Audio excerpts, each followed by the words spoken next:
कृष्णा तीरे कोकिला केलिकीरे गुंजा पुंजे देव पुष्पादि कुंजे कम्बुग्रीवौ चित्तबाहो चलन्तौ राधा कृष्णौ मङ्गलं मे भवेताम् अतिसि कुसुमो पमेकान्ते यमुना कूले कदम्ब मध्यवर्ते नवगोपवधो विलासशाली वनमाली वितनोतु मङ्गलानि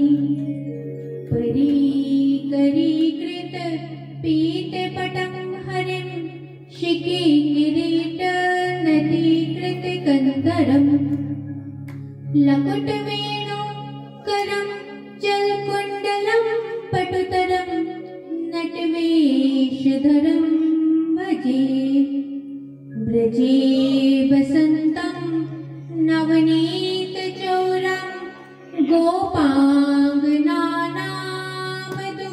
गोपाङ्गनानामनुकूलचौरम् अनेकजन्मार्जितपापचौरं चौराग्रगण्यं पुरुषं नमामि श्रीहंसञ्च सनत्कुमार प्रवतीन् वीणाधरं नारदं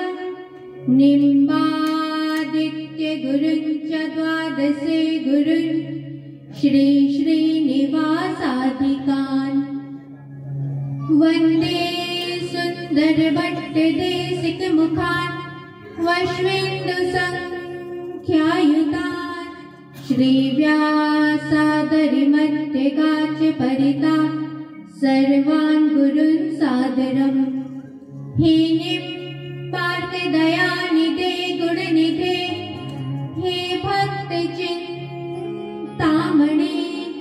हे आचार्य शिरोमणे मुनिगणे रामेख्यपादाम्बुज हे सृष्टिस्थितिपालक प्रभवना हे नाथ मायाधिपे हे गोवर्धन कन्दरालय विभो मां पाहि सर्वेश्वर कस्तूरी तिलकं ललाटपटले वक्षस्थले कौस्तुभं नासाग्रे वरमौक्तिकङ्कणतले वेणुकरे कङ्कणम् सर्वाङ्गे हरिचन्दनं सुललितं कण्ठे च मोक्तावली गोपस्त्रे परिवेष्टितोऽभिजयते गोपालचूडामणि भक्तिभक्त भगवन्त गुरु चतुर्नाम बपुए तिनके पदवंदन किए नाशत विघ्न अनेक नाशत विघ्न अनेक।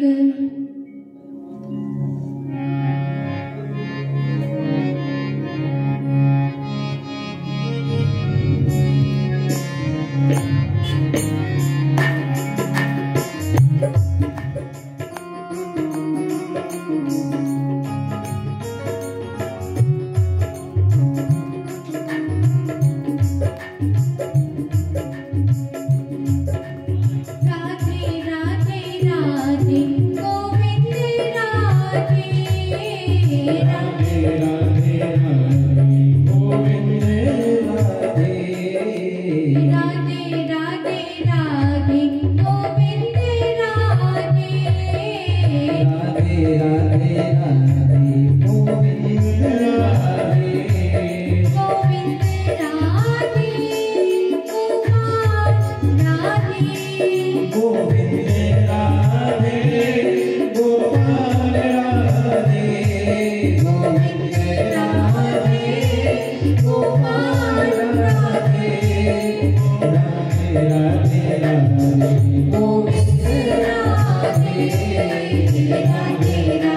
राधे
भक्तवत्सल भगवान की जय। राधा सर्वेश्वर भगवान की। भागवत महापुराण की जय। गिरिराज महाराज की जय। वृंदावन बिहारी लाल की जय। पूज्य सद्गुरुदेव भगवान की जय। जय जय श्री राधेश्याम।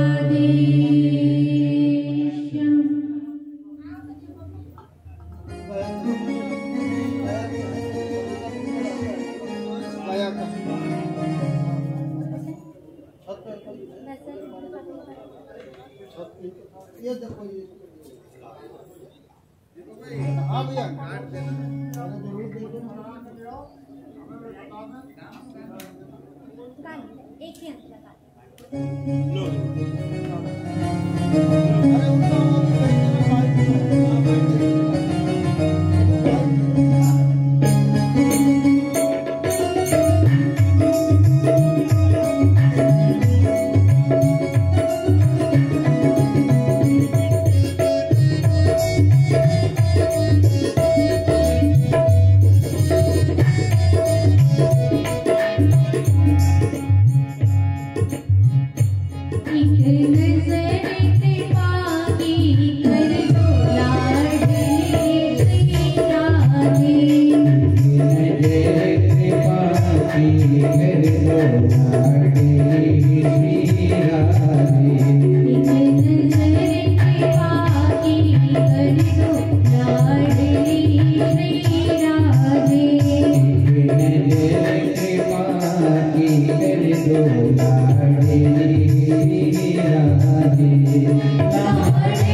बोलिए भक्तवत्सल भगवान की जय। जय जय श्री राधेश्याम।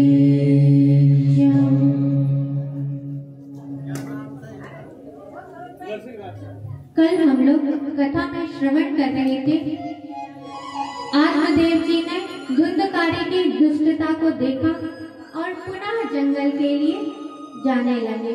गोकर्ण जी ने पूछा, पिताजी आप कहाँ जा रहे हैं?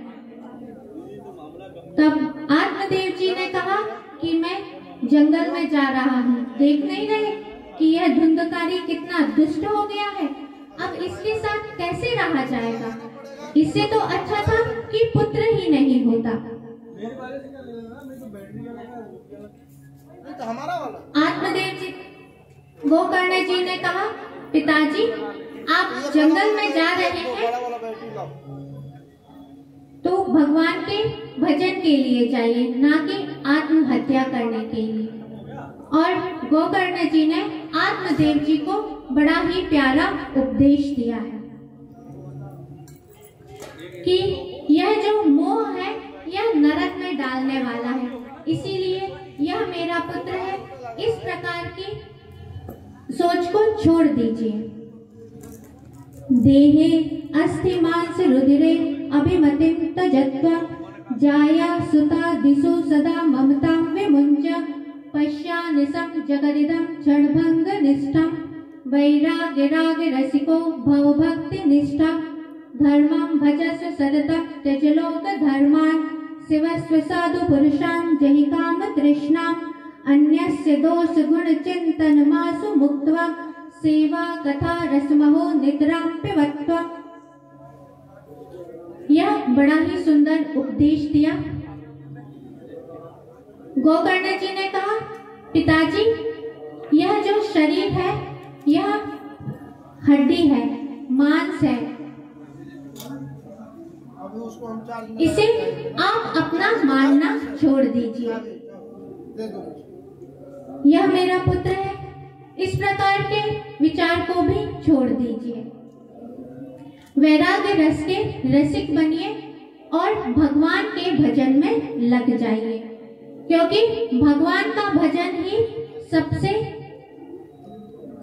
भगवान का भजन ही करना चाहिए। इस प्रकार उपदेश दिया और कहा कि साधुओं की सेवा करें, निरंतर साधुओं की सेवा में लगे रहें और दूसरों के गुण दोष का चिंतन ना करें। यह जो उपदेश दिया है गोकर्ण जी ने, इसी उपदेश से मेरा भी जीवन में यह इतना बड़ा परिवर्तन आया है, क्योंकि पूज्य गुरुदेव हमेशा ही कहा करते हैं कि यह जो दो श्लोक हैं, इसे यदि अपने जीवन में उतार लिया जाए तो अपने जीवन का कल्याण हो जाता है। जब कथा सुनते थे गुरुदेव की, तब फिर यही चिंतन करते थे कि इस संसार में क्या रखा है, और फिर आ गए प्रभु के चरणों में।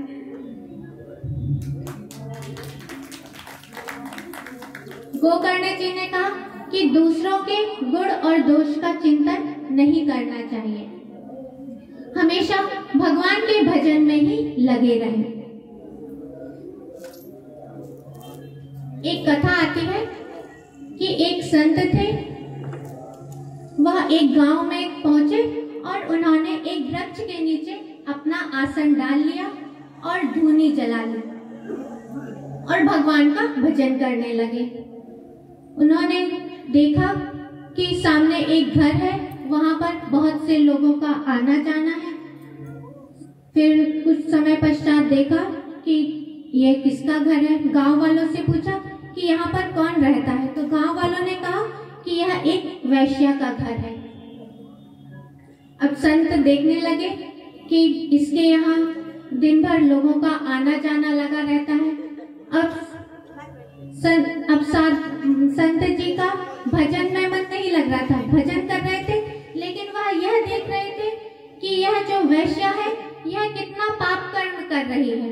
तो उन्होंने एक जगह पर अपनी धूनी जलाई थी और एक जगह पर कंकड़ रखते जा रहे थे कि यह दिन में कितने पाप कर्म कर रही है। एक हफ्ते के बाद कंकड़ का ढेर बन गया। उस वैश्या को पता चला कि मेरे घर के सामने एक साधु जी ने अपना आसन डाला है, तो उसने सोचा कि मुझे संत के दर्शन के लिए जाना चाहिए। बड़े भाव से वह संत के पास गए।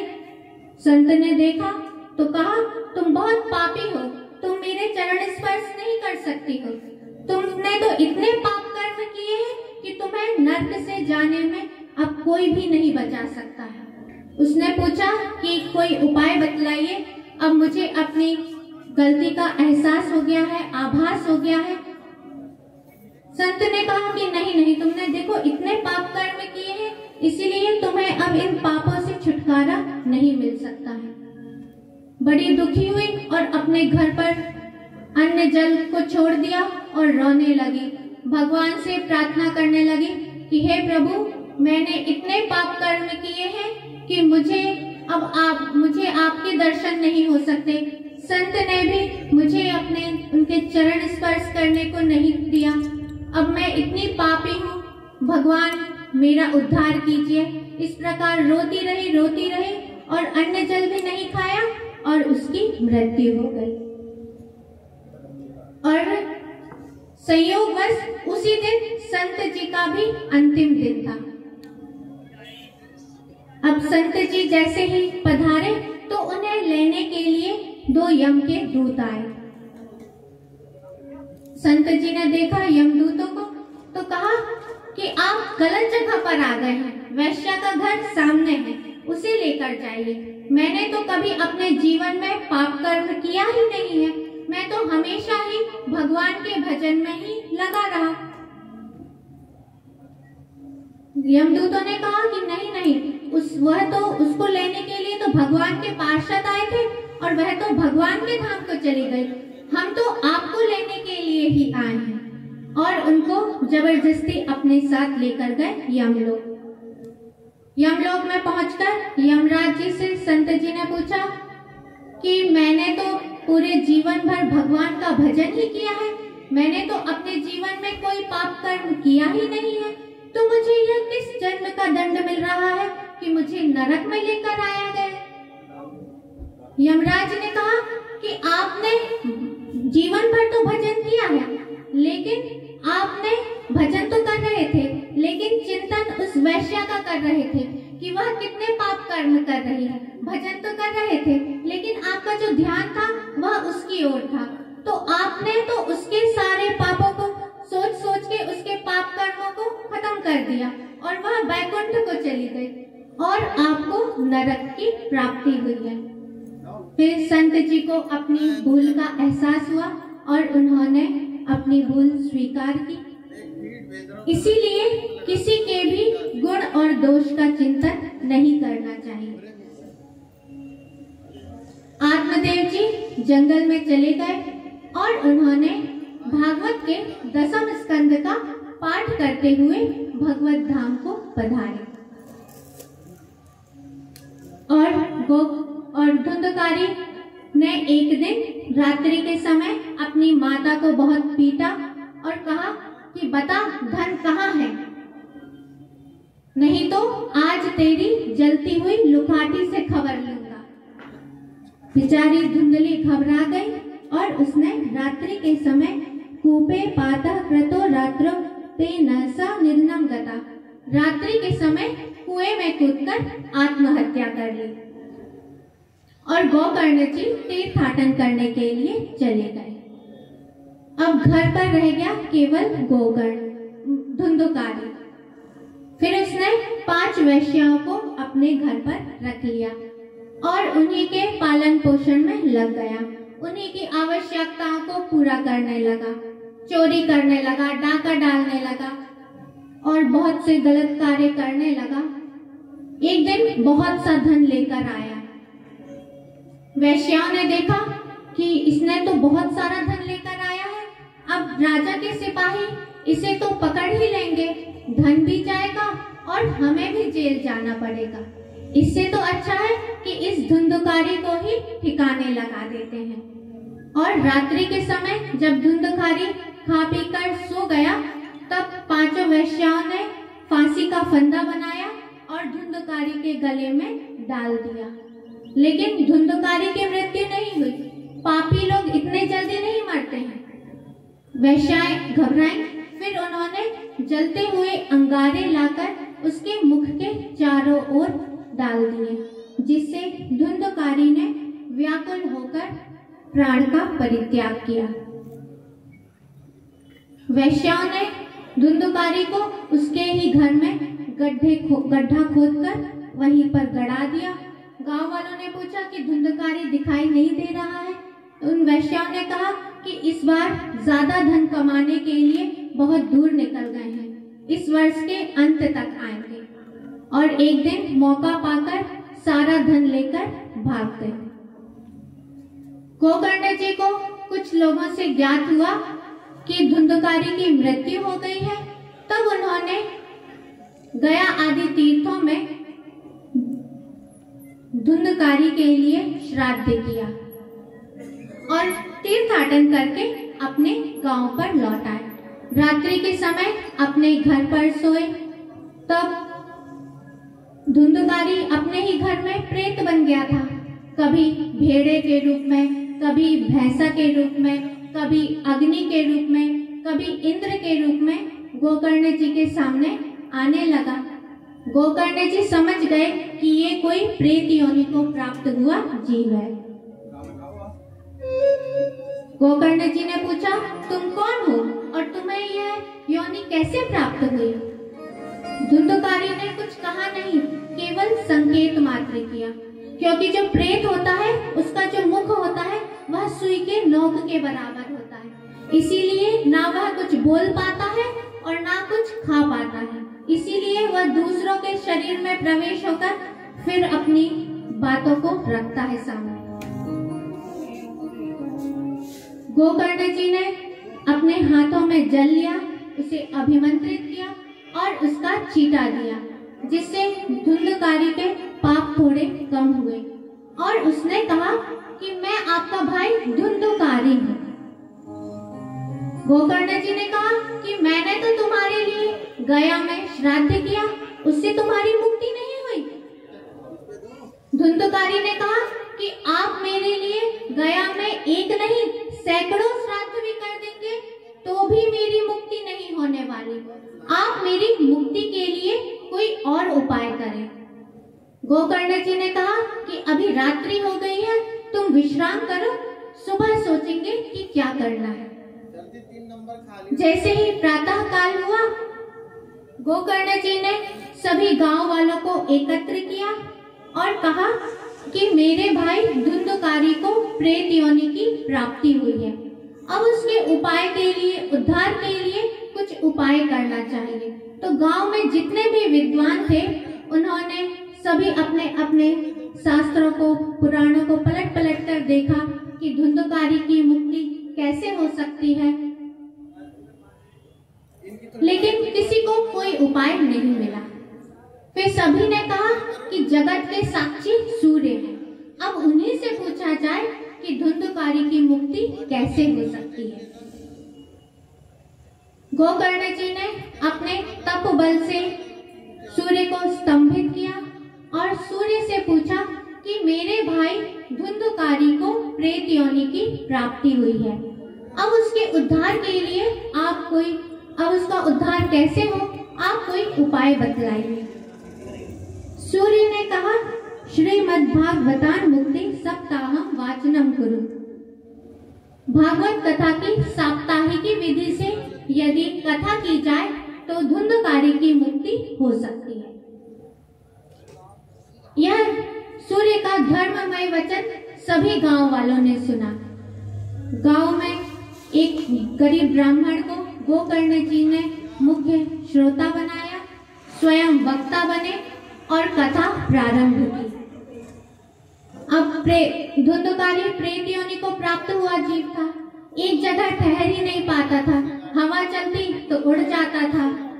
फिर उसने देखा कि एक सप्त ग्रंथि की एक बांस रखा हुआ था।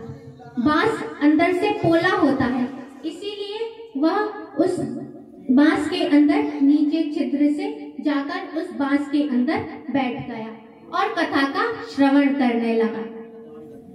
जैसे ही एक दिन की कथा समाप्त हुई, जैसे ही भगवान का जयकारा लगा और एक आश्चर्यजनक घटना घटित हुई।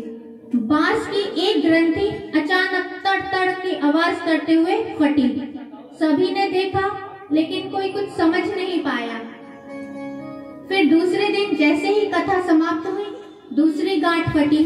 ऐसे करते करते 7 दिनों में 7 गांठें फट गई और एक दिव्य पुरुष 4 हाथ, शंख, चक्र, गदा, पद्म लिए हुए, पीतांबर धारण किए हुए, नीला वपु गोकर्ण जी के सामने हाथ जोड़कर खड़ा हो गया। दिव्य रूप धरो जातस तुलसी दाम मंडिता। उसके गले में वनमाला थी, शंख चक्र पद्म आदि धारण किए हुए था।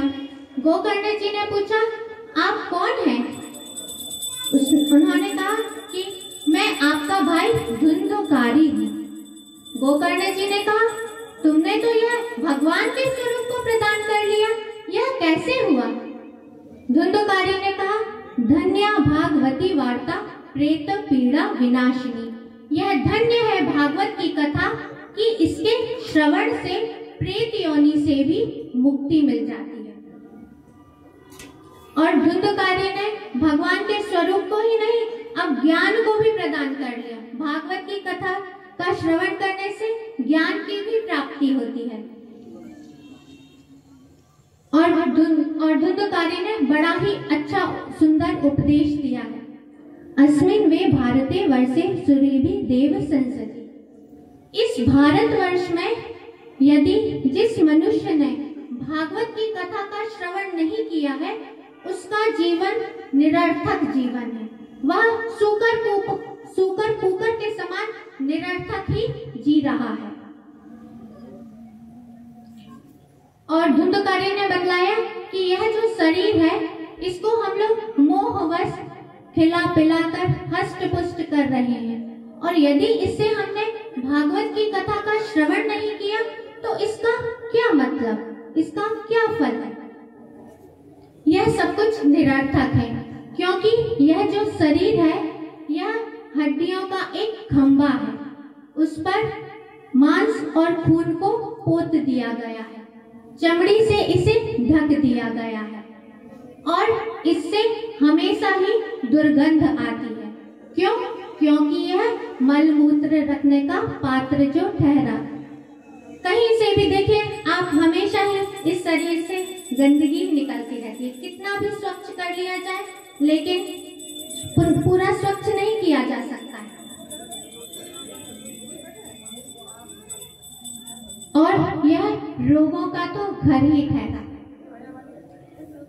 और यह हमेशा कुछ ना कुछ कामनाओं, इस शरीर से कुछ ना कुछ कामनाएं लगी ही रहती हैं, जिससे कभी भी तृप्ति नहीं होती है। इस प्रकार धुंधुकारी उपदेश दे रहा था कि भगवान का विमान आया और उसमें भगवान के पार्षद बैठे हुए थे। वह विमान लेकर आए और उन्होंने धुंधुकारी से कहा कि धुंधुकारी चलो, अब भगवान ने तुम्हारे लिए बैकुंठ का दरवाजा खोल दिया है, इसीलिए अब चलो बैकुंठ को। गोकर्ण जी ने देखा कि धुंधुकारी के लिए तो विमान आया है।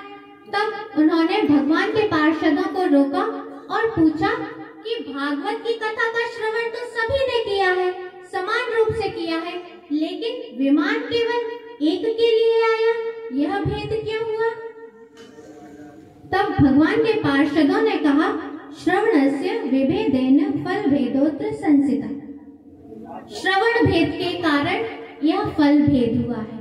कथा तो सभी ने समान रूप से सुनी, लेकिन जैसा मनन चिंतन धुंधुकारी ने किया, वैसा मनन और चिंतन सभी ने नहीं किया। कथा का श्रवण तो सभी करते हैं, लेकिन फिर यही की यही कथा को झड़ाकर और फिर अपने घर चले जाते हैं। उस कथा का मनन नहीं करते हैं कि कथा में हमने आज क्या श्रवण किया। यदि उसे जीवन में उतार ले तो अवश्य ही मुक्ति की प्राप्ति हो सकती है।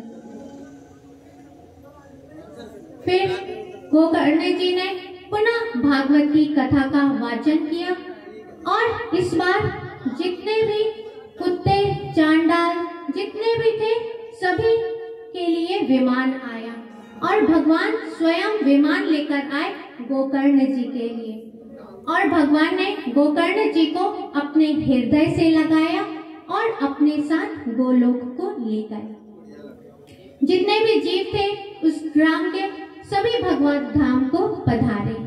जैसा कि जब भगवान श्री राम साकेत धाम पर गए थे, उस समय अयोध्या में जितने भी जीव थे वह सब भगवान के साथ साकेत धाम को पधारे थे।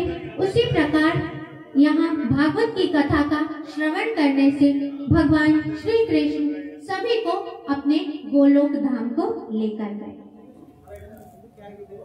नारद जी ने पूछा कि यह कथा का श्रवण कैसे करना चाहिए, इसकी विधि भी बतलाइए। सनकादिकों ने कहा, विश्वासो गुरु वाक्येषु स्वस्मिन् दीनत्व भावना मनोदोषश्चैव कथायां निश्चला मते।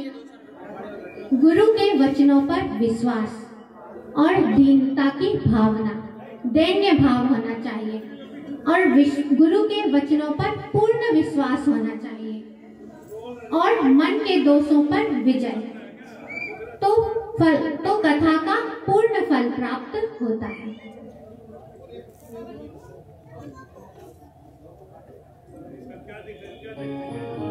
और वक्ता कैसा हो, इस पर भी विचार करना चाहिए। विरक्तो वैष्णवो विप्रो वेद शास्त्र विशुद्धिकृत दृष्टान्ता कुशलो धीरो वक्ता कार्योति निष्प्रह। वक्ता विरक्त हो, वैष्णव हो, ब्राह्मण हो, वेद और शास्त्र का ज्ञाता होना चाहिए और दृष्टांत आदि देने में कुशल होना चाहिए। ऐसे वक्ता का चयन करें। और जैसे विवाह आदि में धन का प्रबंधन किया जाता है, वैसे ही धन का प्रबंधन करना चाहिए। और मल मूत्र जयार्थम ही लघ्वाहार सुखावह। मल मूत्र का वेग प्रबल न हो, इसीलिए थोड़ा भोजन करना चाहिए। उपवास रहकर कथा का श्रवण करना चाहिए। दूध पीकर रह सकते हैं और यदि व्रत रहने से विघ्न की संभावना है तो एक समय भोजन कर लेना चाहिए। विष्णु दीक्षा विहीना नाम नाधिकारः कथा श्रवे। विष्णु दीक्षा से विहीन व्यक्ति को भागवत की कथा का श्रवण करने का अधिकार नहीं है, इसीलिए दीक्षा लेनी आवश्यक है। सभी को गुरु बनाना आवश्यक है, तभी फल की प्राप्ति होती है।